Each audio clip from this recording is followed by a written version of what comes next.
자, 점심 식사들은 했어요? 오늘 같이 다룰 작품은 The Legacy라고 하는 작품하고 The Flight라고 하는 작품을 다룰 거예요. 둘 다 문학사적으로 굉장히 중요한 작품들이에요. 그래서 여러분들 제가 문학 강의할 때 항상 하는 얘기 있죠. 따로 공부할 생각하지 말고 어떻게 해라?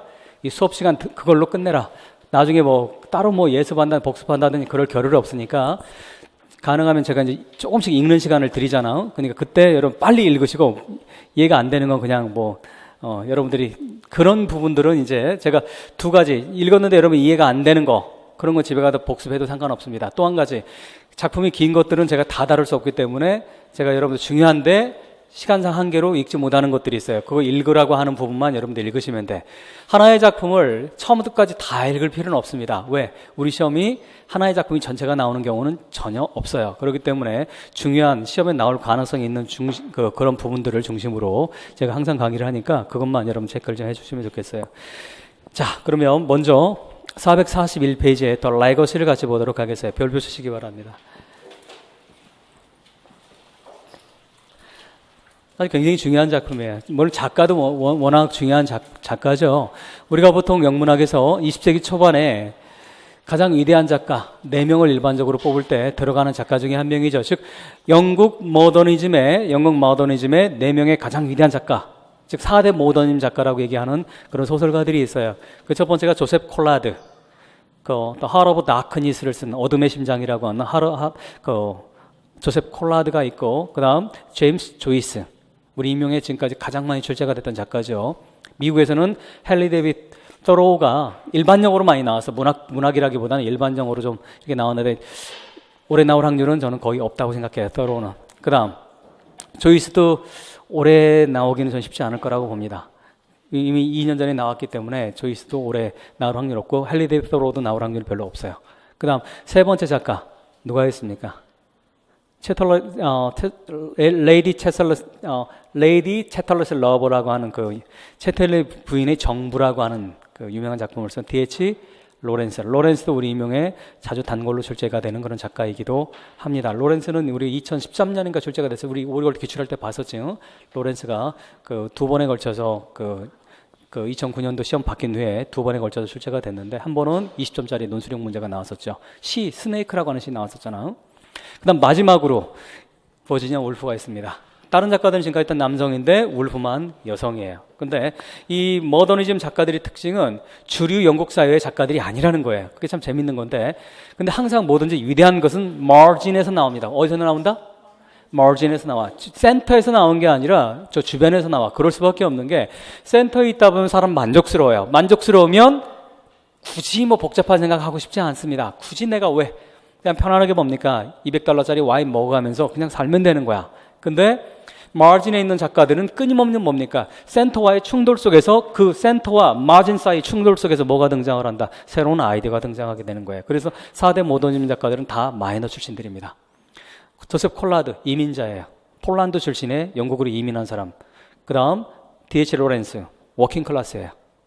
그 다음 제임스 조이스 식민지 아이리시 출신이야. 영국의 식민지였던 식민지 작가 출신입니다. 우리나라 따지면 일제시대 때 윤동주와 같은 그런 작가, 정정과 같은 그런 작가라고 생각하시면 돼. 그 다음 버지니아 울프. 마진 정도가 아니라 서브 휴먼이죠. 또 오해하지 마. 여러분들 저 문학 공부 같이 했잖아. 제가 서브 휴먼이라고 얘기하는 게 아니라 실제로 남성 중심적 가부장적 사회에서 울프라고 하는 존재는 굉장히 거추장스러운 존재이고 피곤한 존재였었어요. 근데 울프는 그 남성 중심의 문단을 정말 휘어잡을 정도로 그렇게 위대한 필력을 보여줬던 정말 대단한 작가죠. 울프라고 하는 작가. 페미니즘의 대가이기도 합니다. 자, 그러면 우리가 울프를 지금 읽게 되는데 여러분들 우리는 시험에 보면 시험 나올 때 이게 울프의 작품이에요 라고 출제가 됩니까? 되지 않아요. 그렇기 때문에 작가가 누구인지만 알아도 사실 작품을 읽는 데는 어마어마하게 도움이 돼. 사실 울프 작품이다라고 하면 우리는 뭡니까? 머릿속에 곧장 directly 어떤 생각이 떠오르게 돼 있어. 울프는 잠깐 여러분 문학이라고 하는 게 어떤 거야? 문학은 뭘 다룹니까? 여러분들 잠깐 무슨 말이야? 너무 어려운 질문이야? 수업 시간에 했잖아, 이거. 본 수업 시간에. 문학을 뭘 다룹니까? 어떤 걸 다루는 게 문학이에요? 휴먼 빙즈들을 다루는 게 그 문학이지. 인간을 다루지 않은 문학은 이 세상에 단 한 번도 존재한 적이 없어. 이소부와 거기 여우 나오잖아요. 사슴 나오고 코끼리 나오고. 그건 인간을 빗대서 동물을 이용한 것이지 인간을 다루는 거지. 인간을 다루지 않는 문학 작품은 사실 거의 없습니다. 근데 인간은 어디 속에서 살아가요? 저기 우주 진공 속에서? 베큐움? 우리는 베큐움 속에 살아갈 수가 없어. 따라서 인간은 어디에 살아갑니까? 사회 속에 살아가. 사회라고 하는 건 동시에 뭡니까? 역사이고 문화이기도 하지. 따라서 인간을 다루는 문학 작품은 필연적으로 무엇과 무엇이 뗄래야 뗄 수가 없더라. 사회와 역사와 문화와 뗄래야 뗄 수가 없어. 따라서 특히나 위대한 작가라고 하는 작가들은 당연히 허접스러운 작가들조차도 뭡니까? 그게 알게 모르게 반영이 되는데 위대한 작가라고 우리가 소위 지금 이 시간에 배우는 유희태 선생님이 여러분들한테 강의하는 이런 작품들, 그런 작가들, 그런 작품들 또는 그런 작가들을 뭐라고 부릅니까? 캐논이라고 하는 거지. 정전이라고 하는 정전. 즉 문학의 성경처럼 뭡니까? 아주 뭡니까? 클래식이라고 표현하기도 하고 고전 중에 고전 이런 작가들 다루는데 이런 작가들은 필연적으로 뭡니까? 개인을 다루지만 그 개인 속에 개인이 진공 속에 살아가는 독립적 존재로 다루는 게 아니라 어디 속에 살아가는 사회 속에서 살아가는 인간을 다룰 수밖에 없어요. 그 중에서 제가 문학에서 가장 중요한 주제 세 가지를 항상 염두에 두라고 했지. 문학 작품을 읽을 때 우리는 뭡니까? 주제적인 측면에서는 세 가지가 항상 있는지 없는지 봐라라고 제가 여러분들한테 본 수업 시간에 얘기를 합니다. 어떤 거. 그래서 우스개가 아니지 사실은. 제가 하는 소리뿐만이 아니에요 사실은. 이건 일반 문학이론가들이 비평가들이 많이 하는 소리인데 우리 문학의 홀리 트리니티라고 하는 개념이야. 성삼위일체. 비유적인 표현이지 성경이 나오는 거. 성삼위일체가 뭡니까? 성부와 성자와 성령이라고 하는 거.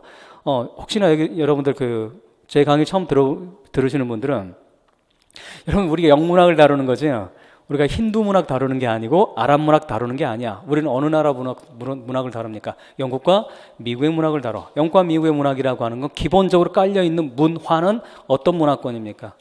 크리스천이티지. 크리스천이티, 기독교 문화권이야. 따라서 그건 여러분 좋든 싫든 내가 기독교를 믿든 안 믿든 관계없이 우리는 그 저변에 깔려있는 밑바닥에 깔려있는 건 기독교 문화권이라고 하는 거. 따라서 그것이 거의 대다수의 작가의 작품들에 뭡니까? 암묵적으로 드러나고 있는데 어쨌든 그래서 비유도 홀리 트리니티라고 하는 비유를 사용을 하는 거예요. 뭡니까 이게? 클래스, 젠더, 그 다음 레이스. 작가들에 따라서 이 세 가지 가운데 계급이라든가 즉 빈부의 문제라든가 이런 계급의 문제, 그 다음에 여성의 문제, 남성의 문제, 그리고 인종의 문제, 이것이 가장 중요한 주제가 되겠는데, 자 그렇다면 자 이런 거지. 여러분들 지금 자 여기 살아가고 있지. 여러분 살면서 여성으로서 스트레스 받을 때 있어 없어? 안 받고 산다면 그건 뭡니까? 그건 그런 사람도 있을 거야. 안 받고 산다고 생각하지만 이미 받고 있는 거야. 의식하지 못할 뿐이지. 가부장이라고 하는 사회 속에 살아가는 여성은 뭡니까? 자본주의적 가부장 사회에 살아가는 여성들은 알게 모르게 끊임없는 스트레스 받을 수밖에 없어. 더 쉽게 얘기하면 여러분들 한국 사회의 여성과 남성의 임금 차이가 어떻게 됩니까? 여성이 60에서 70%밖에 되지 않아요. 내가 같은 능력을 가진다 하더라도. 무슨 말인지 아시겠어? 따라서 이것 자체가 여러분이 나는 독립적인 존재에 살아가고 있어요 라고 하지만 그건 뭡니까? 자기 기만일 뿐이고 이그노런스에서 나오는 거야. 무지 속에서 나오는 그 이상도 이하도 아닌 거지. 따라서 제가 아까 그런 얘기 했어요. 문학작품이라고 하는 건 누굴 다루는 거다 다시? 인간을 다루는데 인간이라고 하는 거 어디 속에 살아간다? 사회 속에 살아가는 이 사회라고 하는 건 필연적으로 뭡니까? 알게 모르게 이 세 가지의 영향을 받는다 받지 않는다? 받을 수밖에 없다라는 거지. 그런데 작가들에 따라서 각각 이것이 조금 더 강하게 드러나고 안 드러나는 차이만 있을 뿐이지. 다시 원점으로 돌아옵시다. 울프 어떤 작가입니까? 페미니즘이야. 울프 작품에선 가장 강력하게 드러나는 건 어떤 거겠습니까? 세 가지 가운데 젠더가 가장 강하게 들어가는 거. 그러면 여러분이 읽을 때 어떻게 읽어야 되겠어? 그래서 제가 그 얘기했어요. 울프 작품이라는 거 알고 시험에 나온다면 너무 편해. 왜? 울프라고 하는 작가는 기본적으로 페미니스트 작가야. 따라서 이 작가에게는 우리가 읽을 때는 어떤 부분을 강조해서 읽으면 제대로 띠임을 찾아낼 수 있겠다. 젠더를 가지고 읽으려는 거야. 동시에 울프는 뭡니까? 그것도 있지만 동시에 울프는 살아있을 때 소셜리스트였었습니다. 사회주의에 굉장히 강하게 경도가 돼 있던 그런 작가였었어요. 근데 여러분, 위대한 작가들은 거의 대다수가 20세기 초반에 대다수가 뭡니까? 소셜리즘에 경도가 다 돼 있었어. 조이스도 마찬가지고. 근데 뭐 D.H. 로렌스도 마찬가지죠. 근데 울프라고 하는, 그러면 울프는 제가 그 얘기를 했어. 이 사람은 어느 정도 뭡니까? 소셜리즘에 굉장히 우호적인 그런 입장을 가지고 있는 작가였어. 그러면 울프는 동시에 젠더의 문제만 다룬 게 아니라 어떤 문제도 다룰 확률이 높았겠더라. 클래스의 문제도 다룰 확률이 높았겠구나. 캐피탈리즘의 문제를 동시에 다룰 확률도 높았겠구나. 그러면 좁혀서, 자, 울프를 읽을 때 우리가 읽을 수 있는 건 그게 어떤 거다? 이 두 가지 측면에서 우리가 읽을 수가 있는. 물론 울프 작품에는 레이스가 다른 거 있습니다. 하지만 울프는 레이스의 문제는 영국 작가들과 미국 작가들이 큰 차이 중에 하나가, 영국 작가들은 레이스의 문제가 상대적으로 표면화되는 것이 적습니다. 왜 그럴까? 영국은 미국보다 레이스의 문제가 덜 충돌적이었기 때문에 그래요. 이것이 이미 제가 아까 모두에 얘기했던 어떤 거, 문학은 뭘 반영하지 않을 수 없더라. 인간과 사회와 관계, 인간, 사회 속에 살아가는 인간을 다룰 수밖에 없더라. 따라서 영국이라고 하는 사회는 기본적으로 레이스의 문제보다는 젠더나 클래스의 문제가 훨씬, 특히 클래스의 문제가 영국은 굉장히 첨예하게 드러납니다. 그 이유가 있겠죠. 산업혁명이 어디서 일어납니까? 영국에서 일어나는. 산업혁명이라고 하는 건 결국 뭐와 뭐를 나누게 됩니까? 찰스 디킨즈가 얘기했던 two nations, 두 개의 나라. 어떤 거, 더 해부의 나라와 어떤 거, 더 해부 낫의 나라. 과학적으로 표현한 부르주아라고 하는 이쪽과 프롤레타리아라고 하는 이 과학적 용어로 얘기하면 이 두 가지로 나눠지고 있었던 거죠. 따라서 작가들은 그걸 반영을 안 할 수가 없었어요. 특히나 19세기 찰스 디킨즈라고 하는 작가는 그것이 아주 적나라하게 드러나는 그런 대표적인 작가입니다. 미국 작품은 상대적으로 그런 부분이 많이 적어요. 대신에 클래스의 문제보다는 미국 작가는 상대적으로 어떤 측면의 주제를 많이 다룬다. 당연히 여러분들 우리가 알고 있는 노예제, 200년이 넘는 노예제를 했던 바로 미국은 그 사회 특수한 현상에서 뭡니까? 레이스의 문제가 전면화되는 작품들이 압도적으로 많습니다. 이게 여러분들 어떻든 이게 이제 우리 문학을 읽을 때 크게 뭐 큰 틀로 여러분들이 백그라운드 나레지를 가지고 있으면 유용한 그런 게 되겠는데, 그래서 제가 이제 이게 큰 틀의 주제적인 측면에서 보는 거고, 구체적인 작품을 들어가서 읽을 때는 여러분 어떻게 읽으라고 했어요? 첫 번째 뭘 봐라? 캐릭터를 봐라. 캐릭터 중에 자주 반복돼서 나오는 캐릭터가 결국은 작품의 뭐가 될 수 있더라? 프로타고니스트, 메인 캐릭터가 되더라. 자, 그래서 작품을 볼 때는 어떻게 메인 캐릭터와 마이너 캐릭터를 구별할 줄 아는 게 굉장히 중요합니다. 두 번째 뭘 봐라? 내레이터를 봐라. 내레이터. 그 다음 세 번째, 이 순서는 바뀌어도 상관없어요. 뭘 봐라? 세팅을 봐라. 세팅은 특히나 뭡니까? 공간적 장소가 어디인지. 공간과 시간을 따져본다면 공간과 시간이 둘 다 세팅이야. 하지만 우리 문학에서는 시간보다는 일반적으로 뭐를 더 세팅을 어떤 측면을 강조하더라? 로케이션, 공간의 개념을 더욱더 중시하더라. 그 다음 네 번째 어떤 걸 봐라? 어케이전을 봐라. 다른 말로 이벤트나 사건, 사고 같은 거, 어떤 액션이나 사건이나 그 일들이 일어나고 있는지, 이걸 어케이전이라고 얘기합니다. 이걸 보아라. 그 다음 다섯 번째 어떤 걸 봐라. 이게 이제 어렵다고 했지. 톤을 파악해라. 특히 우리 임용점 문제 나올 때 톤 파악하는 게 굉장히 중요합니다. 이 사람이 스트레이트리 얘기하는지, 아니면 아이러니컬하게 얘기하는지, 아니면 위트 있게 유머러슬리 얘기하는지, 이거에 따라서 똑같은 말을 너 참 잘났어요 라고 얘기하지만 어떻더라? 의미가 정반대가 될 수 있는 그런 게 있기 때문에 톤을 파악하는 게 굉장히 중요합니다.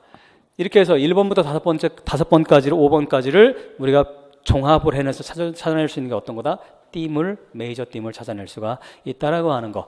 여기도 플러스 알파로 6번째 피겨러티브 랭귀지라고 하는, 또는 리터러리 디바이스를 찾으면 좋더라. 하지만 그건 뭡니까? 옵셔널입니다. 그건 네세서리가 아니에요. 네세서리는 제가 1번부터 5번까지 얘기했던 것이 여러분 어떤 작품을 읽든지 찾아내야 되는 그런 핵심적인 그 내용이 되겠습니다. 자, 그러면 제가 아까 다시 모드로 돌아가서 울프라고 얘기를 했어. 근데 아까 얘기했지만 우리 시험에는 작가 이름이 나오지 않잖아. 그렇기 때문에 여러분들 글을 읽을 때 각각의 작가들의 뭡니까? 문체를 파악하는 건 굉장히 유용합니다. 그러려면 사실 굉장히 많이 읽어야 되겠지. 우리 임용 준비하면서 문학 공부 별로 안 하잖아. 우리 인강 들으시는 분들도. 그래서 문체까지 파악할 정도의 그렇게 그 리딩의 양이라면 뭐 엄청난 거지, 그죠?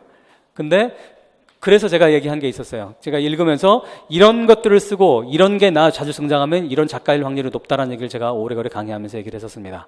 특히 그 찰스 디킨즈라던가 뭐 그런 작가들 뭐 이런, 근데 그것도 사실은 쉽지가 않은 일이기도 합니다. 그래서 궁여지책으로 하는 건 등장인물 가지고 우리가 파악하는 방식이 나오게 되는데, 왜냐하면 어차피 뭡니까? 이명에서 나올 범위에 한정되어 있는 작가들은 정해져 있습니다. 즉 어디서 나온다? 캐논에 해당되는 작가들에서 우리가 출제가 되기 때문에 여기 바깥에서 나온다면 어쩔 수가 없어. 우리는 포기해야 되는 거예요. 하지만 우리가 적어도 배운 작가들에서 나오면 그건 찾아내야 되는 거지. 그래서 뭡니까? 답을 맞춰주는 것이 여러분들 공부 방법이 되겠어요. 즉, 알 작가든 캐논에 해당되는 제가 다루는 작가들 있잖아. 이 작가들은 확실히 해두자. 아니면 나머지 모르는 작가들은 그냥 그때 뭡니까? 그때 여러분들이 지금까지 해왔던 실력으로 응용해서 푸는 수밖에 없어요. 투 트랙으로 가야 되는 거야. 아는 거 확실히 알아두고 안 배운 거는 뭡니까? 어떻게다 그냥 응용으로 풀어내는 수밖에 없다라고 하는 거. 응용이 어려워서 그런 거죠. 자, 어쨌든 그러면 441페이지. 자, 제목이 뭡니까? 다시 제목이 뭐예요? 레거시가 뭡니까? 유산이죠? 유산. 근데 그러면 작품에서 읽을 때 제가 이거 올해 그 6월 모의고사에 냈어요. 6월 모의고사에 냈는데 이 긴 작품을 제가 압축해가지고 300자에 압축해서 낸 거야. 그걸. 근데 어떤 부분이 나올 줄은 알 수가 없습니다. 정말 성의가 있는 출제자라고 한다면, 하지만 안타깝게도 지금까지 그렇게 성의 있는 출제자는 제가 별로 보지 못했어요. 우리 임용점 출제자들 가운데. 그러니까 성의 있는 출제자라고 하면 좋은 작품이 있으면 그걸 뭡니까? 간추려가지고 자기 언어로 좀 바꿔서, 자기 언어 바꾼다는 얘기가 문장을 바꾸면 안 돼. 함부로 바꾸면 그건 범죄지. 그러니까 그게 아니라 그 뭡니까? 익스트랙 찾아내는 거, 뽑아내서 연결시켜내는 거야.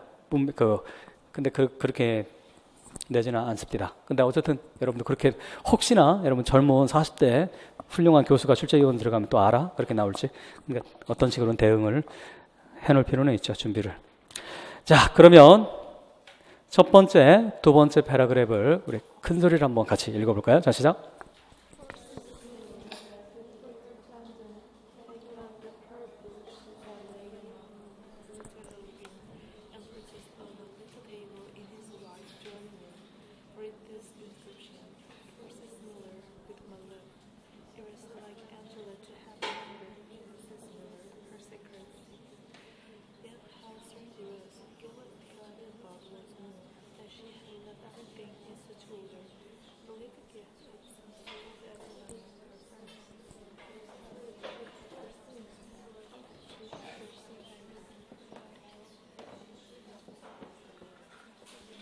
자, 수고했습니다. 여러분들 읽는 시간 주는 이유 알죠? 읽고 여러분 생각하고 다시 말하지만 이제 따로 공부하지 말라는 개념인데, 시간이 남아서 주는 게 아니야. 따라서 읽을 때는 여러분들 철저하게 읽어야 돼. 아시겠어요? 자, 그러면 저한테 설명하세요. 아까 읽는 방법대로 찾으시기 바랍니다. 캐릭터 누가 등장합니까? 이 작품은 참 재밌는, 물론 울프 작품이 정말 다 재미있어. 거의 대다수 작품이 굉장히 뭡니까? 재미도 있고 굉장히 프로버킹, 우리말로 좀 뭔가 그 자극을 강하게 주는 그 프로버커티브한 그런 작품들인데, 이 작품은 특히 여러분들 그 포인트 오브 뷰라고 하는 거, 포인트 오브 뷰, 관점이라고 하는, 시점이라고 하는 거, 그건 뭐와 연결이 되어 있는 겁니까? 내레이터와 연결이 되어 있는 거야. 따라서 이 작품은 주인공을 찾는 거 굉장히 중요해. 동시에 내레이터를 찾아내는 것도 굉장히 중요합니다.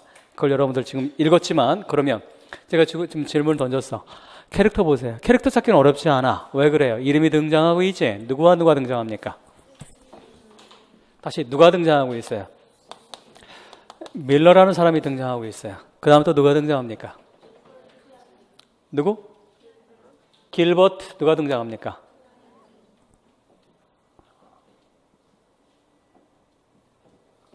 등장하지? 그 다음에 또 누가 등장을 해요? 자, 저를 보세요. 우리 본 수업 시간에 그런 얘기를 했지, 여러분들한테. 캐릭터는 여러분들 캐릭터 문제가 나오면 어떻게? 항상 두 가지를 구별하라고 했지. 어떤 거? 지금 스테이지 위에서 액션을 하고 있는 캐릭터와, 이건 드라마에서만 얘기하는 게 아니라 소설도 마찬가지, 시도 마찬가지야. 지금 스테이지 위에서 실제 액션을 하고 있는 사람과 커튼 뒤에 있는 사람을 다 찾을 줄 알아야 된다. 무슨 말인지 아시겠어? 이걸 구별할 수 있는 게 굉장히 문학을 읽는 또 하나의 방법이야. 중요한 방법이기도 하고. 좀 더 논외의 얘기인데 일반 영어도 마찬가지야. 여러분, 제가 복잡한 일반 영어 글이 나오면 어떻게 읽으라고 했어요? 뭘 찾아라? 보이스를 찾으라고 얘기하죠. 보이스, 목소리. 누구의 목소리가, 몇 개의 목소리가 글 안에 있는가. 이거 못 찾으면 일반 영어 어려운 문제는 문제 풀기 어려워. 보이스를 찾는 거 마찬가지로 뭡니까? 그 사실 제가 문학적 방법을 일반 영어에 도입한 방식이야. 근데 어쨌든 지금 캐릭터를 찾으라고 했는데 캐릭터는 스테이지 위에서 지금 액션을 하고 있는 사람하고, 즉 우리 눈앞에 지금 보이고 있는 사람이야. 하지만 후면에 있는 사람이죠. 커튼 뒤에 있는 사람 찾으세요. 지금 누구와 누구가 지금 스테이지 위에 있습니까? 아직은 찾기 어려웠어? 그러면 좀 더 봅시다. 자, 그러면 또 어떤 캐릭터가 또 있습니까? 잘은 모르겠지만 스테이지 위에 있지 않은 캐릭터가 또 한 명 있지. 누굽니까? 엔젤라지. 자, 여기까지는 우리가 지금 이름대로 찾아 썼어. 근데 당연히 뭡니까? 캐릭터를 찾았으니까 그 다음 단계 여러분들 우리 본 수업 시간에 어떻게 나아가라고 했어? 캐릭터를 찾는 이유가 뭡니까? 메인 캐릭터와 필연적으로 뭐가 연결되어 있기 때문에, 메이저 띵과 연결이 되어 있기 때문에 그런 거지. 그런데 그러려면 캐릭터가 어떤 사람인지 파악하는 게 중요합니까? 중요하지 않습니까? 굉장히 중요한 거지. 캐릭터를 찾았으면 캐릭터의 다음에 여러분들이 해야 되는 건 뭘 찾아야 되는 거야? 문학 용어로 뭐라고 합니까? 이거 캐릭터라이제이션, 즉 작가가 등장인물을 어떻게 묘사했는지, 즉 캐릭터화, 어떻게 캐릭터화했는지를 찾아내는 거야. 그런데 캐릭터 찾아낼 때 일반적으로 뭡니까? 그게 두 가지가 있지. 하나는 뭡니까? 어피어런스를 보여주는 게 있어. 예를 들어서 이 사람의 얼굴은 달걀형의 부드러운 소프트한 표정을 지니고 있어. 어떤 사람이야 이 사람? 일반적으로 독한 놈이야, 안 독한 놈이야? 나름 착한 놈일 확률이 높아. 근데 턱이 사각인데다가 얼굴은 찌푸리고 있어. 이렇게 만약에 어피어런스를 묘사하고, 여러분들 어피어런스 묘사하는 거 굉장히 중요하지. 작가가 여러분들한테, 독자인 여러분들한테 뭔가를 얘기해 주려고 하는 거지, 간접적으로. 어떤 사람이야? 후자는 이 사람은 굉장히 강팍한 사람일 확률이 높은 거지. 무슨 아시겠어? 즉 캐릭터라이제이션을 여러분들이 하는 거, 캐릭터를 찾아보는 거, 어떤 캐릭터를 지니고 있는지. 이건 거의 모든 작품의 공통적인 현상이야. 이걸 찾아내야 되는 거. 그런 다시 어떤 거? 어피어런스 찾는 거, 외모에서 찾아보는 게 있고, 두 번째는 뭡니까? 당연히 그 사람의 내면을 찾아야 되는 거지. 내면은 대화라든가 또 작가의 설명이라든가 이런 데 좀 더 나올 테니까 그건 우리가 찾아내면 되는 거고. 그러면 또 하나 뭡니까? 관계를 찾는 거야. 한 개인의 캐릭터를 찾았으면 관계를 찾아내요. 뭘 찾아라? 릴레이션십을 찾는 겁니다. 누구와 누구 사이에 캐릭터들 간의 관계를 찾아내는 거야. 이게 또 하나 세부적으로 읽는 방법이 될 텐데, 그러면 어떻게 읽는 거야? 자, 어떻게 읽는 거야? 아니지. 어떤 관계야? 자, 길버트라고 하는 사람이 있어. 이 사람과 엔젤라라고 하는 사람은 어떤 관계입니까? 그거 찾기 어렵지 않지? 어떤 관계야? 이 사람은 부부관계라는 걸 알 수 있어. 그치? 그 다음 시시 밀러는 그러면 어떤 관계입니까? 그렇지. 안젤라의 시크릿이야. 비서 역할을 하던 사람이야, 이 사람이. 자, 그렇다면 어쨌든 이 관계를 우리는 지금 파악을 했습니다. 이 관계에서 수없이 많은 다양한 이야기들이 나올 수 있지. 서로 사이가 가장 제너럴하게 하면 사이가 좋다 또는 사이가 나쁘다가 나올 수 있는 거고, 그 다음에 디테일하게 들어가면 수없이 많은 다양한 관계가 형성이 될 수 있을 텐데, 자, 여기에서 이제 왜 삽하면 우리가 가지고 있는 백그라운드 날리지를 가지고 도입을 하면, 작품에서는 그러면 안 돼, 실제 읽을 때는. 하지만 우리는 이게 누구 작품이야? 울프의 작품이야. 그렇다면 페미니즘 작품이라고 하는 건 다시 원점으로 다시 돌아가서 뭘 다루는 거야? 젠더의 문제를 다룬다고 할 때 일반적으로 남녀 관계에서 어떤 사이가 좋은 게 주로 등장합니까? 서로 컨플릭트가 일어난 게 등장을 합니까? 컨플릭이 일어난 게 등장할 수밖에 없어. 그렇지 않으면 그 젠더의 문제가 효율적으로 드러날 수가 없기 때문에.